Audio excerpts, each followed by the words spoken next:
আল্লাহু আকবার, আল্লাহু আকবার, আল্লাহু আকবার, আল্লাহু আকবার। উৎসবমুখর পরিবেশে সারা দেশে উদযাপিত হচ্ছে পবিত্র ঈদুল আজহা। জাতীয় ঈদগাহে প্রধান জামায়াতে রাষ্ট্রপতি ও প্রধানমন্ত্রী বিশ্ব মুসলিমের শান্তি কামনা।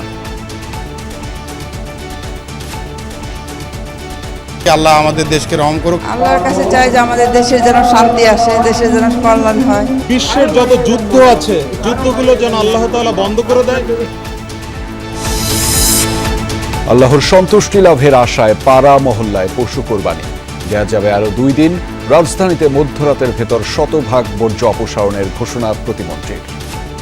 কুরবানির যে বর্জ্য সংগ্রহ করে 12 ঘন্টার মধ্যে অপসারণ করে ল্যালফিন্ডে নিয়ে গিয়ে ব্লিচিং পাউডার স্যাভলন দিয়ে পরিষ্কার করে নগরবাসীকে স্বস্তি দিবে।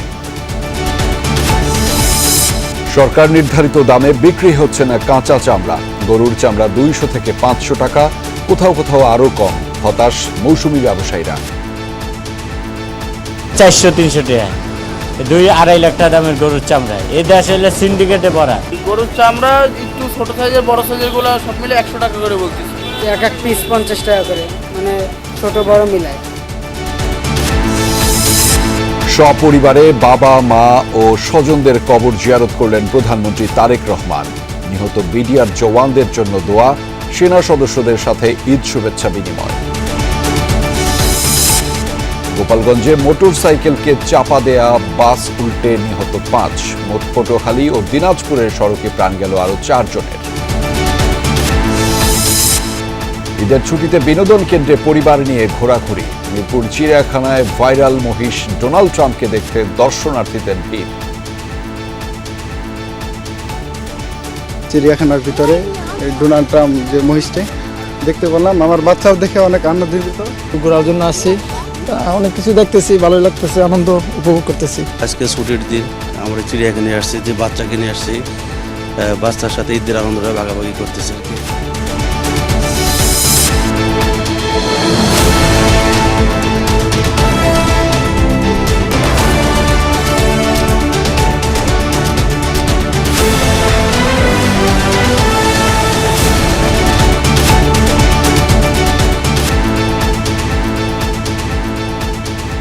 দর্শক, ঈদ মোবারক। আমন্ত্রণ সন্ধ্যার বাংলাদেশের আয়োজনে আপনাদের সঙ্গে আছি আমি আহমেদ রেজা।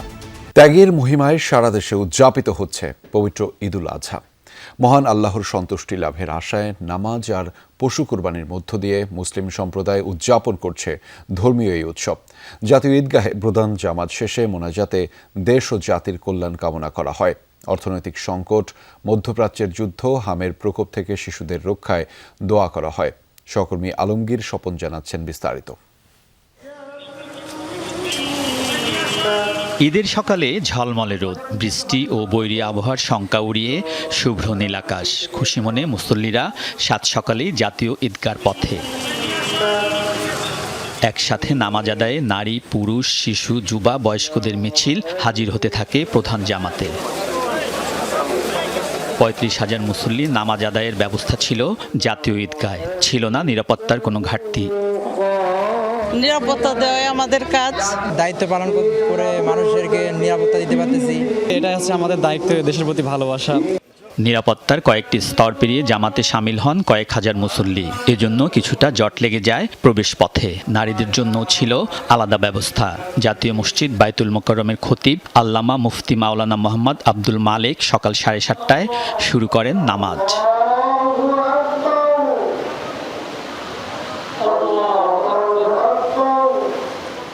সকল ভেদাভেদ ভুলে নবীন প্রবীণ ধনী গরিব সব একাকার হয়ে যায় ঈদের প্রধান জামাতে। রাষ্ট্রপতি মোহাম্মদ শাহাবুদ্দিন, প্রধানমন্ত্রী তারেক রহমান, মন্ত্রিপরিষদের সদস্য, রাজনীতিবিদ, পেশাজীবী সহ সকল শ্রেণী পেশার মানুষ নামাজে অংশ নেন। ত্যাগ ও আনুগত্যের আদর্শে অনুপ্রাণিত হয়ে মুসল্লিরা প্রার্থনা করেন আল্লাহর কাছে। বাবা মা নেই, বাবা মায়ের জান্নাতের জন্য দোয়া চেয়েছি। আল্লাহ সবাইকে সুখে শান্তিতে রাখে, সেই সাথে আমার পরিবারকেও সুখে এবং শান্তিতে রাখে। আল্লাহ তাআলার কাছে দোয়া করেছি, আল্লাহ যেন আমাদের জীবনের সমস্ত গুনাহ খাতা মাফ করেন। বাংলাদেশের জন্য দোয়া করছি, মুসলিম উম্মার জন্য দোয়া করছি। হাম, দ্রব্যমূল্য, অর্থনৈতিক সংকট থেকে মুক্তির পাশাপাশি মধ্যপ্রাচ্যের যুদ্ধ বন্ধের আকুতি ছিল তাদের প্রার্থনায়। কামনা করা হয় দেশের শান্তি, সমৃদ্ধি। হামের কারণে অনেক বাচ্চারা মারা যাচ্ছে, অ্যাক্সিডেন্টে মারা গেছে। আমি চাই যে আমাদের দেশকে আল্লাহ আমাদের দেশকে রহম করুক। আল্লাহর কাছে চাই যে আমাদের দেশের যেন শান্তি আসে, দেশের যেন কল্যাণ হয়। বিশ্বের যত যুদ্ধ আছে যুদ্ধগুলো যেন আল্লাহ তাআলা বন্ধ করে দেয়। সকল অন্যায় ব্যবচার সবকিছু দূর হয়ে যাক এবং দেশটা খুব সুন্দর সুশৃঙ্খলভাবে গড়ে উঠুক। জাতীয় ঈদগায় বাবা মার সাথে নামাজ পড়তে পেরে খুশি শিশুরা। আনন্দ ভাগাভাগিতে যেন তারাই এগিয়ে ছিল। খেলাধুলা করবো, গরু জবাই দেখবো। ঈদ মানে খুশি, ঈদ মানে আনন্দ, সবাই মিলে একসাথে ঘোরাফেরা। অনেক ঘোরাঘুরি করব, খাবার দাবার খাবো। অনেক ভালো লাগলো এখানে নামাজ পড়ে, আমার অনেক শান্তি থেকে নামাজ পড়তে পারলাম। ঈদের জামাত শেষে মহান আল্লাহর সন্তুষ্টি ও নৈকট্য লাভে কোরবানির উদ্দেশ্যে ঘরে ফেরেন মুসল্লিরা। ত্যাগের মহিমায় কোরবানির সাম্য ও মানবিকতার বার্তা ছড়িয়ে যাক সবার মাঝে। দূর হোক সব সংকট, বিভেদ ভুলে এগিয়ে যাক ঐক্যবদ্ধ বাংলাদেশ। আলমগীর স্বপন, যমুনা নিউজ, ঢাকা। বরাবরের মতো জাতীয় মসজিদ বাইতুল মোকাররমে ভোর থেকেই ছিল মুসল্লিদের ঢল। সকাল 7টা থেকে পৌনে 11টা পর্যন্ত 5টি জামাত অনুষ্ঠিত হয়। নামাজ শেষে দেশ, জাতি ও বিশ্ব মুসলিম উম্মার শান্তি কামনায় বিশেষ দোয়া করেন মুসল্লিরা। ভোরের আলো পুরোপুরি ছড়িয়ে পড়তেই রাজধানীর বাইতুল মোকাররম জাতীয় মসজিদ এলাকা জুড়ে মুসল্লিদের আনাগোনা। কারো হাতে জায়নামাজ, কেউ বাবার হাত ধরে, আবার কেউ কেউ বৃদ্ধ বাবাকে নিয়েই ঈদের জামাতে শামিল হন। ছোট্ট সোনামণির দুরন্তপনা আর বৃদ্ধ বাবার শ্রেষ্ঠ সম্বল ছেলে ও নাতি। 3 প্রজন্মের এক কাতারে দাঁড়িয়ে নামাজ আদায় করতে এসে শুকরিয়া জানান আল্লাহর দরবারে। নাতি নাতনি জামাই নিয়ে নামাজ পড়বো এই উদ্দেশ্যে খুলনা থেকে ঢাকা এসেছি। ছোট্টবেলার কথা খুব মনে পড়ে। আমি আমার বাবার হাত ধরে মসজিদে যেতাম। কোরবানির ঈদকে ঘিরে ততক্ষণে জাতীয় মসজিদ প্রাঙ্গণ হয়ে ওঠে আবেগ, ভালোবাসা আর পুনর্মিলনের সাক্ষী। ধনী গরিবের ভেদাভেদ ভুলে সবাই এক কাতারে দাঁড়ান মহান সৃষ্টিকর্তার দরবারে। নাতির হাত ধরে আসতে কেমন লেগেছে? সবার জন্য দোয়া করেছি। ঈদ মোবারক। ঈদ মোবারক। পবিত্র ঈদুল আজহা উপলক্ষে জাতীয় মসজিদে অনুষ্ঠিত হয় মোট 5টি জামাত। নামাজ শেষে মুসল্লিরা দোয়া করেন দেশ, জাতি ও মুসলিম উম্মার শান্তি ও কল্যাণ কামনায়। কুরবানি মানে নিজের ভিতরের যে অহম্মদ আছে এটাকে কুরবানি। নিপীড়িত মুসলমানরা যেন আর নিপীড়িত না হয়, আর অত্যাচারিত না হয়, আর যারা জালিম, যারা মুনাফেক, নাস্তিক, তাদের আল্লাহ তুমি শায়েস্তা করো। কেউ আবার জীবনের প্রয়োজনে ত্যাগ করেছেন পরিবারের সাথে আনন্দ ভাগাভাগি করে নেয়ার সময়টুকু। একসাথে ছেলেদের নিয়ে আর জামাতে নামাজ পড়তে পারি না, আমাদের বাধ্যতামূলক টাকার জন্য, উপার্জনের জন্য আসতে হয় এখানে। এটাও আমাদের জন্য একটা কষ্ট। বাবার হাত ধরে ঈদগাহে এসেছে ছোট্ট মেয়ে শিশু। নতুন পোশাক আর ঈদের আনন্দে তার চোখে মুখেও ছিল উচ্ছ্বাস।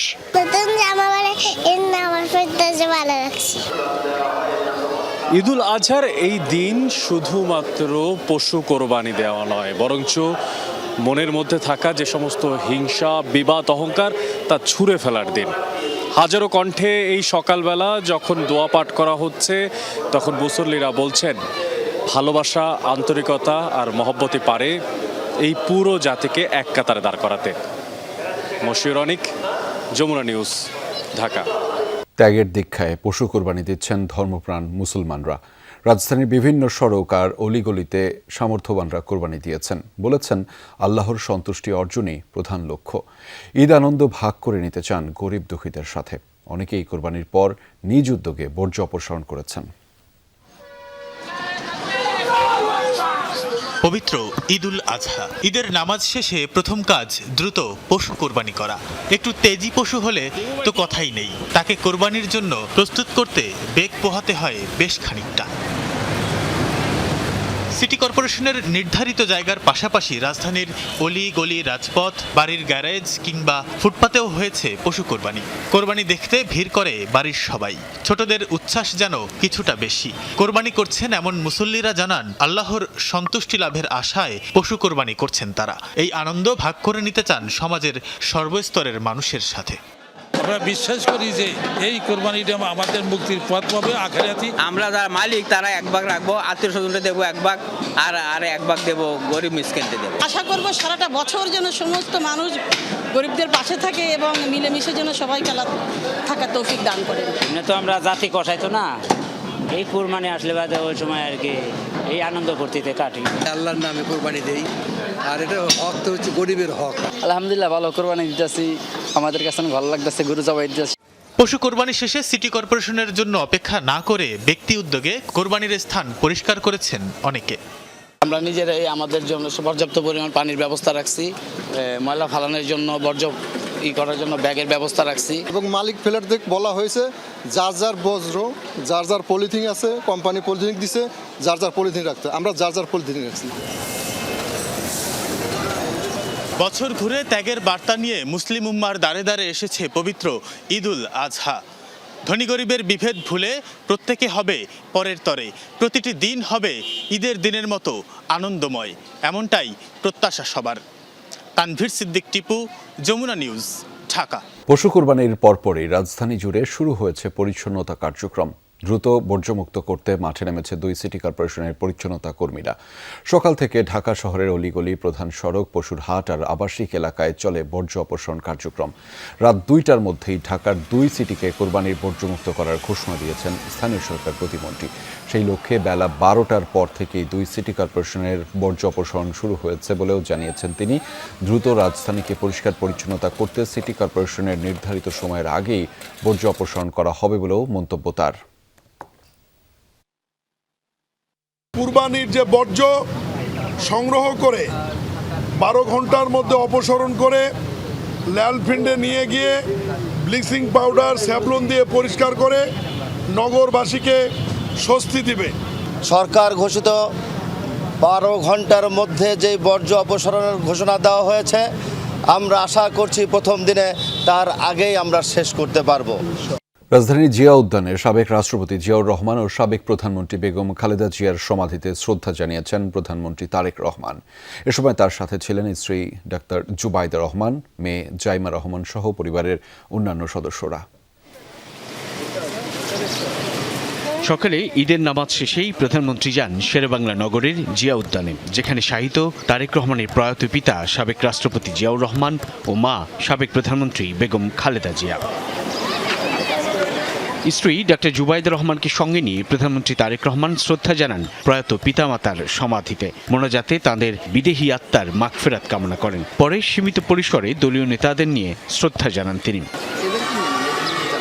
সমাধি প্রাঙ্গণ থেকে বেরিয়ে জিয়া উদ্যানের একপাশে অপেক্ষমান সাধারণ মানুষ ও শিশুদের সঙ্গে ঈদ শুভেচ্ছা বিনিময় করেন প্রধানমন্ত্রী। অত্যন্ত আন্তরিকতার সাথে স্বতঃস্ফূর্তভাবে এবং এতদিন যে একটা রুদ্ধ, গুমোট, শ্বাসরুদ্ধকর পরিস্থিতি ছিল, সেই পরিস্থিতির বাইরে মানুষ নির্ভয়ে ঈদ পালন করতে পারছে। রাজনৈতিক মতপার্থক্যের কারণে কেউ রাষ্ট্রীয় কোনো নিপীড়নের শিকার হবে সেই পরিস্থিতি নেই।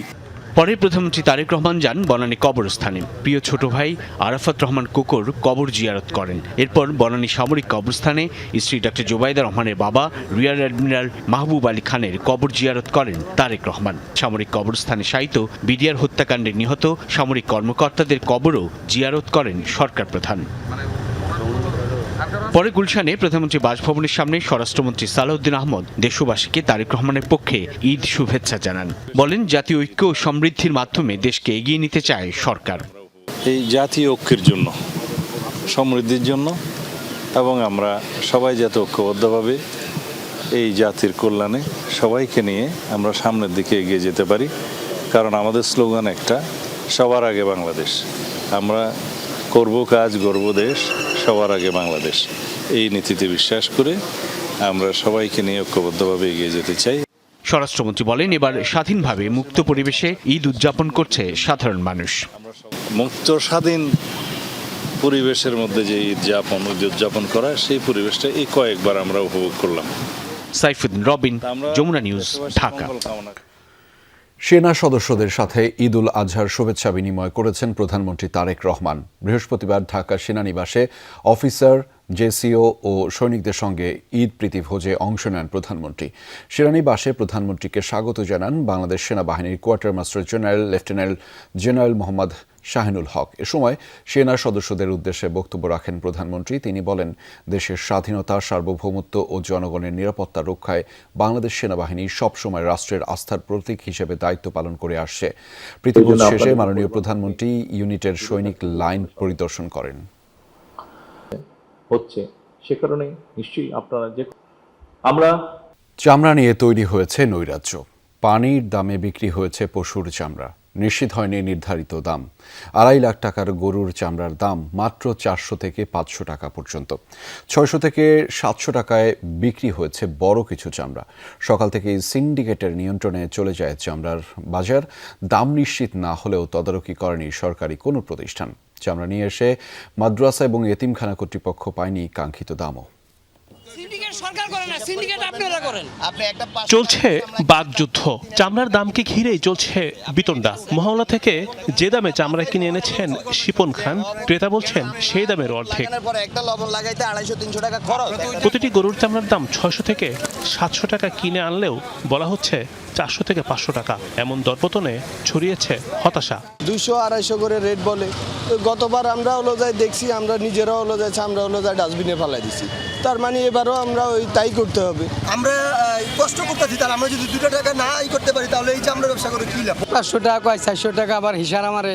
একজন 800 টাকা আবার ইশারা দেয় যে 500 টাকা বেশি করেন না। আরে কয় ভাই 400-300 টাকা, 2-2.5 লাখ টাকা দামের গরুর চামড়া। এই দেশ হলে সিন্ডিকেটে ভরা। সকাল থেকে রাজধানীর বিভিন্ন প্রান্তে পানির দামে বিক্রি হয়েছে গরুর চামড়া। দামকে কেন্দ্র করে তৈরি হয় কথা কাটাকাটি। সাধারণত একটি মাঝারি আকারের গরুর চামড়া 15 থেকে 22 ফুট হয়ে থাকে। সেই হিসেবে ঢাকার ভেতরে এর দাম দাঁড়ায় প্রায় 900 থেকে 1500 টাকা, ঢাকার বাইরে 800 থেকে 1300 টাকা। সরকার লবণযুক্ত চামড়ার দাম নির্ধারণ করে দিয়েছে। ওই দামের সঙ্গে তুলনা করলে লবণ ছাড়া চামড়ার দাম অনেক কম। 2 লাখ টাকা গরু এখানে বলে 400 টাকা, 500 টাকা, 350 টাকা এভাবে বলে। সরকার যে রেট দিচ্ছে এই রেটের পর মনে করেন কোনো ব্যবসায়ী অগ্রগতি পারবে না, কেন কেমিক্যালের দাম বাড়তি, লবণের দাম বাড়তি। শুধু সায়েন্স ল্যাব এলাকাই নয়, রাজধানীর বিভিন্ন পয়েন্টে চামড়ার দাম ছিল হতাশাজনক। পোস্তা, আমিনবাজার সহ কয়েকটি এলাকাতেও গরুর চামড়ার দাম ছিল 300 থেকে 400 টাকার মধ্যে। 3.5 লাখ টাকা গরুরের দাম, সেখানে 500 টাকা কয়। আমারে বলে 400, 450, 500 টাকা বাইরে জোর করে দিলাম বায়াগো। ছাগলের চামড়ার দাম নেই বললেই চলে।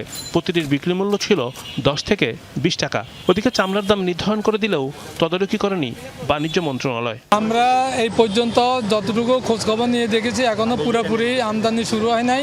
আমদানি শুরু হইলে তখন পুরো বাজারটা কি দাঁড়ায় তখন বোঝা যাবে।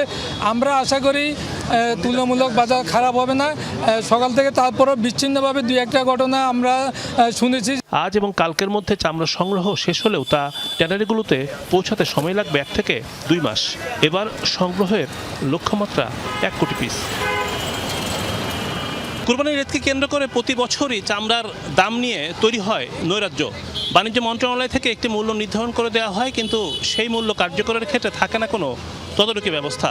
ফলাফল সিন্ডিকেটের নিয়ন্ত্রণে চলে যায় পুরো চামড়ার বাজার। রিমন রহমান, যমুনা নিউজ, ঢাকা। সরকার নির্ধারিত দাম থাকলেও দেশের কোনো জেলায় সেই দামে বিক্রি হচ্ছে না কোরবানির পশুর চামড়া।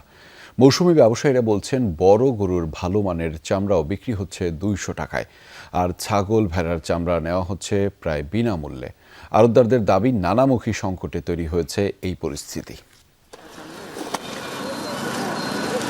দুপুর গড়াতেই খুলনা নগরীর পাওয়ার হাউস মোড় ও আশপাশের এলাকায় কুরবানির পশুর চামড়া নিয়ে জড়ো হন মৌসুমি সংগ্রহকারীরা। কিন্তু বাজারে এসে হতাশ সবাই। দাম গত বছরের তুলনায় কম। 100 টাকা বরাবর, পরে জনগণের পর 1000 টাকা দেবে। 8টা চামড়া 1000 টাকা দেবে। আর ছাগলের চামড়া কোনো দাম নাই। এক পিস 50 টাকা করে, মানে ছোট বড় মিলায় এরকম দাম বলছে। ওইদিকে এক একটা চামড়া 50 টাকা, 100 টাকা, 150 টাকা বলতেছে, অথচ 1200-1500 টাকা হওয়ার কথা। তারা বলছেন, বড় গরুর ভালো মানের চামড়া বিক্রি হচ্ছে সর্বোচ্চ 200 টাকায়। মাঝারি ও ছোট গরুর চামড়ার দাম মিলছে 50 থেকে 100 টাকা। আর ছাগল ও ভেড়ার চামড়ার বিক্রি নেই। 1200 টাকা মূল্য হওয়া উচিত ছিল সরকারি নির্ধারিত মূল্য অনুযায়ী। আমরা যে কিনতেছি এগুলো আছে ওই রকম দামে আমরা কিনতেছি, ওই 100, 150, 200, হাইয়েস্ট 700। শুধু খুলনা নয়, নওগাঁ, চট্টগ্রাম, রাজশাহী, রংপুর ও সিলেট সহ বিভিন্ন জেলায়ও একই চিত্র। প্রান্তিক পর্যায়ে সংগ্রহকারীদের অভিযোগ, সিন্ডিকেটের কারণে নির্ধারিত দাম মিলছে না, পাশাপাশি প্রশাসনের তদারকি না থাকার অভিযোগও তাদের। যারা পাইকাররা আছেন ওনারা বলতেছে যে ওনারা লবণ পাচ্ছেন না, বা আগের রেট থেকে অনেক কম মূল্যে আমরা এখন আরও ওনারা আমাদের কাছ থেকে নিচ্ছে। ট্যানারি আলার সিনকেটের জন্য আমরা তো টাকা পাই না, তারপরে দুর্গুণাও টাকা পাই না। সরকারের যেটা ইয়ার দরকার, যে চামড়ার যে একটা ইয়ার দরকার ছিল, যে এই সময় চামড়া কিনা হবে, কি রেট, কি পরিস্থিতি, এটা কোনো সময় এটা আসেনি। তবে আড়তদার ও ব্যবসায়ীদের বক্তব্য ভিন্ন। তাদের দাবি, ট্যানারি মালিকরা বকেয়া পরিশোধ না করায় সংকটে তারা। সাথে লবণের দাম বৃদ্ধি এবং পরিবহন ব্যয় বেড়ে যাওয়ায় সরকার নির্ধারিত দামে চামড়া কেনা সম্ভব হচ্ছে না। মাল দিই, তারা আমাদের সাথে ভালোভাবে টাকা পয়সার ক্লিয়ারেন্স করতে পারে না। দেখা যাচ্ছে যে এখান থেকে আরো 5 কোরবানির টাকাও পায়, এমনও পার্টি আছে। ল্যাম্পিং চামড়াগুলো যখন নিয়ে আসতেছে তখন চামড়াগুলো নিচ্ছি না, তখন ওনারা ক্ষতিগ্রস্ত হচ্ছে। চামড়ার ন্যায্য মূল্য নিশ্চিত করতে সরকারের পক্ষ থেকে নানা উদ্যোগের কথা বলা হলেও মাঠ পর্যায়ে তার প্রতিফলন নেই। শামস তাবরিজ উচ্ছ্বাস, যমুনা নিউজ। রাজধানী জুড়ে চলছে পরিচ্ছন্নতা কার্যক্রম। আরও জানাতে আমাদের সাথে বারিধারা এলাকা থেকে যুক্ত রয়েছেন সহকর্মী ফয়সাল মাহমুদ। তার মাধ্যমে জানাবো সেখানকার পরিস্থিতি। ফয়সাল, মূল সড়ক থেকে কি বর্জ্য সরানো গেছে কিনা, পরিবেশ নিয়ে কি বলছেন স্থানীয়রা? রেজা, মূল সড়ক থেকে অনেকখানি, মূল সড়ক এবং ভেতরের গলি পথ সবখান থেকে মোটামুটি আমরা দেখছি যে মূল যে কোরবানির বর্জ্য সেটি কিন্তু অপসারিত হয়েছে। তবে বারিধারা এলাকায় এসে কিছুটা ব্যতিক্রম চিত্র দেখছি আমি, যেই রাস্তাটি দাঁড়িয়ে আছি সেখানে। এখানে আপনি যদি দেখেন আবার পেছনের এই জায়গাটিতে এখনও পর্যন্ত কোরবানির বর্জ্য পড়ে আছে। এর পাশাপাশি ভেতরেও বেশ কয়েকটি জায়গায় আমরা দেখছি এভাবে ছোট ছোট স্তূপ করে ময়লা পড়ে আছে। এখানকার যে সকল বাসিন্দারা রয়েছেন তাদের অভিযোগ, যে সকল সিটি কর্পোরেশনের যে সকল পরিচ্ছন্নতা কর্মীরা রয়েছেন তাদেরকে মাংস না দেওয়ার কারণেই তারা এই বর্জ্যগুলো এখানে রেখে চলে গেছেন, এবং যারা মাংস দিয়েছে শুধুমাত্র তাদের বর্জ্যগুলোই নিয়ে গেছে। আমরা এরকম ভেতরে আরও অনেক অভিযোগ পেয়েছি, এবং তারা বলছেন যে সিটি কর্পোরেশনের যে সকল কর্মীরা রয়েছে তাদেরকে বারবার অনুরোধ করার পরেও তারা এই মাংস না দেওয়ার কারণে তারা এই ধরনের ময়লা যেগুলো রয়েছে বর্জ্য সেগুলো এখানে ফেলে রেখে গেছেন। এ বিষয়ে আমরা কথা বলেছি তাদের দু একজনের সাথে। তাদের কাছে জানতে চেয়েছিলাম যে সিটি কর্পোরেশন থেকে এই ধরনের কোনো নির্দেশনা তাদের দেওয়া হয়েছে কিনা যে মাংস না দিলে তারা বর্জ্য রেখে যাবেন। যদি এ বিষয়ে তারা সদুত্তর দিতে পারেননি। রেজা, এখান থেকে সাধারণ মানুষজন যারা রয়েছেন তারা বেশ এটি নিয়ে ক্ষোভ প্রকাশ করেছেন। তারা সিটি কর্পোরেশনের দৃষ্টি আকর্ষণ। ধন্যবাদ ফয়সাল আমাদের সাথে যুক্ত হওয়ার জন্য। কুরবানির ঈদ আসলেই অনেকেই একদিনের কসাই হয়ে যান। কেউ শখের বসে, আবার কেউ দক্ষ কসাই না পেয়ে ভরসা করেন মৌসুমি কসাইয়ের উপর। ফলাফল, অসতর্কতায় ঘটে যায় অনাকাঙ্ক্ষিত দুর্ঘটনা। শুধু রাজধানীর পঙ্গু হাসপাতালেই চিকিৎসা নিয়েছেন অন্তত 80 জন। কোরবানির ঈদ এলেই বাড়ে ব্যস্ততা। কেউ শখের বসে নিজেই পশু জবাই ও মাংস কাটতে গিয়ে পড়েন বিপদে। দক্ষ কসাই না পেয়ে অনেকেই ভরসা করেন মৌসুমি বা একদিনের কসাইয়ের উপর। মৌসুমি কসাইরা হাত পা কেটে গভীর ক্ষত, এমনকি বড় ধরনের দুর্ঘটনার শিকার হন। রোগ কাটতে গেছে, রক্ত মানব না, আমরা টাকা নিয়ে যান, আমরা টাকা নিয়ে আসছি। সবসময় এক ধরনের কাজ করে আমার ছেলে আসছিল, আরো সবাই আসছিল, এক ধরনের কাজ হয়ে গেছে। আর এমন কোনোদিন হয় নাই, কোনোদিনই হয় নাই। কোরবানিতে গিয়ে মানে অস্বাভাবিকভাবে চাপাটির আঘাতে এখান দিয়ে কেটে যায়। 7-8 বছরের কাজ করি, কখনো হয় নাই, আমার একটু চামড়া কাটে নাই, কিন্তু হঠাৎ করে হয়ে গেছে আজকে এই ফার্স্ট। দক্ষতা ছাড়া পশু জবাই করতে গেলে নিয়ন্ত্রণ হারানোর ঝুঁকি থাকে বেশি। এতে আহত হন কোরবানি দাতা, সহায়তাকারী, এমনকি আশেপাশে থাকা মানুষজন। কিন্তু যেখানে লাখ লাখ গরু কোরবানি হয় সেখানে দক্ষ ও পেশাদার কসাইয়ের সংখ্যা খুবই কম। পেশা এমনি ব্যবসা, আর মাঝে মাঝে গরু জব করে আর কি। কোরবানি ঈদ এলে গরু বানায় কসাই যে সবসময় সবার পাবে না, প্রত্যেক বাড়িতেই গরু কতজনে পাওয়া যাবে, এই জন্য এরা গেছিল। নতুন অবস্থা না, এটা তার বুঝতে পারছে না। তাও অনেক সচেতনতার প্রয়োজন আমাদের সবার ক্ষেত্রে। সার্বিক বিষয়ে প্রত্যেকেরই যে কোনো বিষয়ে প্রফেশনাল কোনো কিছু নিয়ে আসলে আমাদের এটা নিয়ে ভাবা উচিত। কোরবানির দিনে জখম আর আহত হয়ে রাজধানীর বিভিন্ন হাসপাতালে চিকিৎসা নিতে হয় শত শত মানুষকে।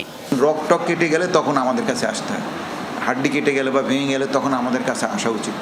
নাইলে বিভিন্ন ধরনের প্রোফাইল্যাক্সিস যেমন টিটেনাস থেকে শুরু করে অ্যান্টিবায়োটিক, ব্যথার ওষুধ, যেটা অনেক সময় অনেকে নাও বুঝতে পারে, বা রক কীভাবে সেলাই দিতে হবে, টেন্ডন, সেটা সব জায়গায় কিন্তু ম্যানেজ করা সম্ভব না। ত্যাগের এই উৎসব যেন অসাবধানতায় বিষাদে পরিণত না হয়, সেজন্য কোরবানির আগে প্রয়োজন সতর্কতার দায়িত্বশীল প্রস্তুতি। লাভলি বিথি, যমুনা নিউজ, ঢাকা। কোরবানির মাংস ভাগাভাগি নিয়ে ফরিদপুরের ভাঙায় দুপক্ষের সংঘর্ষে কমপক্ষে ৩৫ জন আহত হয়েছেন। সকালে ভাঙা উপজেলার আলগি ইউনিয়নের পূর্ব আরুয়াকান্দি গ্রামে এই ঘটনা ঘটে। পুলিশ ও স্থানীয়রা জানিয়েছে, কোরবানির মাংস ভাগাভাগি নিয়ে গ্রামের দুপক্ষের মধ্যে প্রথমে কথা কাটাকাটি শুরু হয়। এক পক্ষের নেতৃত্ব দেন আবু বকর মুন্সি এবং অন্য পক্ষের নেতৃত্বে ছিলেন কামরুজ্জামান সম্রাট। এক পর্যায়ে উত্তেজনা ছড়িয়ে পড়লে দুপক্ষ দেশীয় অস্ত্র নিয়ে সংঘর্ষে জড়ায়। এতে নারী পুরুষ সহ অন্তত ৩৫ জন আহত হন। আহতদের স্থানীয় হাসপাতালে ভর্তি করা হয়েছে। খবর পেয়ে থানা পুলিশ ঘটনাস্থলে পৌঁছে পরিস্থিতি নিয়ন্ত্রণে আনে। এলাকায় অতিরিক্ত পুলিশ মোতায়েন রয়েছে এই মুহূর্তে। ঈদের দিন ৫ জেলায় সড়ক দুর্ঘটনায় প্রাণ গেছে ১১ জনের। এর মধ্যে গোপালগঞ্জে মারা গেছেন একই পরিবারের ৩ জন সহ ৫ জন। আহত হয়েছেন অন্তত ২৫ জন। আহতদের মধ্যে কয়েকজনের অবস্থা গুরুতর বলে জানিয়েছেন চিকিৎসকরা। যাত্রীবাহী একটি বাস মোটরসাইকেলকে চাপা দিয়ে উল্টে গেলে হতাহতের ঘটনা ঘটে। উৎসবের দিনে মর্মান্তিক সড়ক দুর্ঘটনা। গোপালগঞ্জে প্রাণ গেছে একই পরিবারের ৩ জন সহ ৫ জনের। পুলিশ জানায়, দোলা পরিবহনের বাসটি ঢাকা থেকে পিরোজপুর যাচ্ছিল। বেলা ১১:৩০টার দিকে গোপালগঞ্জ সদরের বেদগ্রাম এলাকায় পৌঁছালে একটি মোটরসাইকেলকে চাপা দিয়ে উল্টে যায় বাসটি। এতে ঘটনাস্থলেই মারা যান বাসের ২ যাত্রী ও মোটরসাইকেলের ২ আরোহী। আহত হন অন্তত ২৫ জন। তাদের উদ্ধার করে হাসপাতালে নেওয়া হলে এক শিশুকে মৃত ঘোষণা করেন চিকিৎসক। ২ জন ইউটার্নে ছিল আর কি। ইউটার্নে থাকাতে সে তার একটু স্পিড বেশি ছিল বাসওয়ালার, আর যে বাইক ছিল সে তো রং সাইডে ফুল, সে তো রং সাইডেও সে অনেক স্পিডে, ওই স্পিডে যাওয়াতে বাসের মানে সামনাসামনি হয়ে গেছে। মোটরসাইকেল 2টা যাত্রী ছিল, একজন পড়ে জঙ্গলে স্পট ডেড এবং আরেকজন রোডের মাঝখানে সেও স্পট ডেড। বেপরোয়া গতি ও ঝুঁকিপূর্ণ ওভারটেকিং এর কারণে ঢাকা খুলনা মহাসড়কে মাঝে মধ্যেই দুর্ঘটনা হচ্ছে বলে জানিয়েছে পুলিশ। যে রোড অ্যাক্সিডেন্টের অন্যতম প্রধান 2টা কারণ, একটা হলো বেপরোয়া গতি, আর একটা হলো রং ওভারটেকিং, মানে যেখানে ওভারটেক করা নিষিদ্ধ সেখানে। এই 2টা কারণেই হয়। তো এই ক্ষেত্রে এটাই হয়েছে। দুর্ঘটনায় নিহত সোহাগ শেখ, তার স্ত্রী খাদিজা খাতুন ও 6 বছরের সন্তান আরমান ঈদ করতে গ্রামের বাড়ি পিরোজপুরের নাজিরপুর যাচ্ছিলেন। অন্য 2 জনের বাড়ি বাগেরহাটে। ঈদের দিনে এমন মৃত্যুতে নিহতদের বাড়িতে শোকের মাতম। লেবারি কাজ করতো 5 বছর ধরে, পরিবার সহ থাকতে ঢাকায়। আজকে 10টায় রওনা দিছে, রওনা দেওয়ার পথে আর কি দুর্ঘটনা ঘটে। এই পরিবার 3 জন মারা যায়, সোহাগের স্ত্রী আর ছেলে একজন। এদিকে পটুয়াখালীর গলাচিপায় অটোরিকশা ও মোটরসাইকেলের সংঘর্ষে 2 জন নিহত হয়েছেন। দিনাজপুরে আলাদা সড়ক দুর্ঘটনায় মারা গেছেন 2 জন। এছাড়া নড়াইলে সড়কে প্রাণ গেছে আরও একজনের। জাহিদ হাসান, যমুনা নিউজ। মিরপুর জাতীয় চিড়িয়াখানায় ঠাঁই হয়েছে ডোনাল্ড ট্রাম্পের। কোরবানির পশুর হাটের আলবিনো জাতের এই মহিষটি দেশে বিদেশে এখন ভাইরাল। মাথায় ব্যতিক্রমী চুল আর ট্রাম্পের নামকরণে চাঞ্চল্য আছে পশুটিকে ঘিরে। প্রথমে বিক্রি হলেও স্বরাষ্ট্রমন্ত্রীর হস্তক্ষেপে কোরবানির পরিবর্তে সেটি জায়গা হয়েছে চিড়িয়াখানায়। ঈদের ছুটিতে দর্শনার্থীদের আকর্ষণের কেন্দ্রবিন্দুতে এই প্রাণীটি। গোলাপি ত্বক ও মাথায় ঢেউ খেলানো সোনালি লোম, যা অনেকটা চুলের মতো। নারায়ণগঞ্জের একটি খামারে অ্যালবিনো জাতের মহিষটির নাম দেওয়া হয় ডোনাল্ড ট্রাম্প। তার চেহারা আর নামের কারণে তোলপাড় দেশ জুড়ে। খামার থেকে সেটি বিক্রি হয়ে যায় কোরবানির জন্য, দেয়া হয় রাজকীয় বিদায়। কিন্তু এখানে বাধে বিপত্তি। ট্রাম্প নামের কারণে দেশে তো বটেই, বিদেশি মিডিয়ার শিরোনামও হয় এই বিশেষ জাতের মহিষটি। বিষয়টি নজরে আসে স্বরাষ্ট্রমন্ত্রী সালাউদ্দিন আহমদের। বিতর্ক এড়াতে মহিষটি কোরবানি না করতে হস্তক্ষেপ করেন তিনি। সিদ্ধান্ত হয় মহিষটিকে রাখা হবে মিরপুর চিড়িয়াখানায়। সেখানে এখন আবাস হয়েছে গোলাপি জাতের মহিষ ডোনাল্ড ট্রাম্পের। ডোনাল্ড ট্রাম্পকে দেখতেই আসছে, মূলত আসছে ডোনাল্ড ট্রাম্প দেখতে। ডোনাল্ড ট্রাম্প মানে সাদা মহিষ যে এখানে চিড়িয়াখানায় নিয়ে আসা হয়েছে, আর বাচ্চাকে সাথে নিয়ে এখানে আসলাম। আসলে দেখতেছি যে চিড়িয়াখানার ভিতরে এই ডোনাল্ড ট্রাম্প যে মহিষটি দেখতে পেলাম। আমার বাচ্চাও দেখে অনেক আনন্দিত, আমিও দেখে ভালো লাগলো আর কি। একে তো ভাইরাল মহিষ, তার উপর কোরবানির ঈদ, তাই দর্শকদের অন্যতম আকর্ষণ এখন চিড়িয়াখানার এই নতুন অতিথি। মেনলি দেখাইতে নিয়ে আসছি ডোনাল্ড ট্রাম্পকে, যেহেতু বাসার খুব কাছাকাছিও আছে, একটা দেখার সুযোগ হয়েছে, দ্যাটস ওয়াই ওকে নিয়ে আসছি। স্বরাষ্ট্রমন্ত্রী বলছে যে এটাকে বিক্রি না করে চিড়িয়াখানায় রাখা হোক, সেই সুবাদেও আমরা আসছি, যে বাস্তবে দেখতে পাই আর কি। এটির ওজন প্রায় 700 কেজি। দেখতে শান্ত স্বভাবের মনে হলেও এটি পুরোপুরি শান্ত নয়, তাই দর্শনার্থীদের নিরাপদ দূরত্ব বজায় রাখার পরামর্শ কর্তৃপক্ষের। হাসিবুল করিম বিজয়, যমুনা নিউজ, ঢাকা। আবারও ইরানে হামলা চালিয়েছে যুক্তরাষ্ট্র। কৌশলগত গুরুত্বপূর্ণ বন্দরনগরী বন্দর আব্বাসের সামরিক স্থাপনা লক্ষ্য করে চালিয়েছে এই হামলা। অভিযানের বিষয়টি নিশ্চিত করেছে মার্কিন সেন্টকম। জানিয়েছে হরমুজের আশপাশে থাকা ইরানের 4টি ওয়ান ওয়ে অ্যাটাক ড্রোন ভূপাতিত করা হয়েছে। এছাড়াও টার্গেট করা হয়েছে বন্দর আব্বাসে অবস্থিত ইরানের একটি গ্রাউন্ড কন্ট্রোল স্টেশনকে। হামলার বিষয়টি নিশ্চিত করেছে ইরানি গণমাধ্যম। গত 3 দিনে ইরানে যুক্তরাষ্ট্রের বিচ্ছিন্ন হামলার দ্বিতীয় ঘটনা এটি, যা ঝুঁকিতে ফেলেছে চলমান যুদ্ধবিরতিকে। মঙ্গলবার ইরানের আকাশ সীমায় প্রবেশ করা একটি মার্কিন ড্রোন ভূপাতিতের পাশাপাশি আরও একটি ড্রোন ও ফাইটার জেট লক্ষ্য করে গুলি করার দাবি জানিয়েছে আইআরজিসি। হরমুজ প্রণালী দিয়ে পারস্য উপসাগরে প্রবেশের চেষ্টা করা 4টি জাহাজকে ফিরিয়ে দিয়েছে ইরানের নৌবাহিনী। ইরানের সংবাদ সংস্থা তাসনিম নিউজ এজেন্সি দাবি, সমন্বয় ছাড়াই পারস্য উপসাগরে ঢোকার চেষ্টা করলে তাদের সতর্ক করে ফিরিয়ে দেওয়া হয়। নির্দেশ না মানায় সতর্কতামূলক গুলিও ছোড়া হয় বলে দাবি করা হয়েছে। অন্যদিকে আন্তর্জাতিক শিপিং পর্যবেক্ষণ সংস্থা এলএসইজি ও কেপলারের তথ্য বলছে, চলতি সপ্তাহে অন্তত 3টি তেল ও গ্যাসবাহী জাহাজ ট্রান্সপন্ডার বন্ধ রেখে হরমুজ প্রণালী অতিক্রম করেছে। এর মধ্যে ছিল 2টি সুপার ট্যাঙ্কার ও একটি এলএনজি ট্যাঙ্কার। জাহাজগুলো ভারত ও চীনের দিকে যাচ্ছিল বলে জানা গেছে। চলমান উত্তেজনায় যুদ্ধবিরতি চললেও উপসাগরীয় অঞ্চলে জাহাজ চলাচল এখনও স্বাভাবিক হয়নি। বিভিন্ন জাহাজে প্রায় 20,000 নাবিক আটকা রয়েছে বলেও জানা গেছে। ইরানের সাথে বৈঠকের পর এবার যুক্তরাষ্ট্রের সাথেও আলোচনায় বসবে পাকিস্তান। শুক্রবার যুক্তরাষ্ট্রের ওয়াশিংটনে মার্কিন পররাষ্ট্রমন্ত্রী মার্কো রুবিওর সাথে বৈঠকে বসবেন পাকিস্তানের পররাষ্ট্রমন্ত্রী ইসাক দার। এক বিবৃতিতে পাকিস্তানের পররাষ্ট্র মন্ত্রণালয় জানিয়েছে, বৈঠকে 2 দেশের দ্বিপাক্ষিক সম্পর্ক পর্যালোচনা করা হবে। পাশাপাশি আঞ্চলিক ও বৈশ্বিক বিভিন্ন গুরুত্বপূর্ণ ইস্যু নিয়েও মতবিনিময় করবেন 2 কর্মকর্তা। বৈঠক শেষে ওই দিনেই ইসলামাবাদ ফিরবেন ইসাক দার।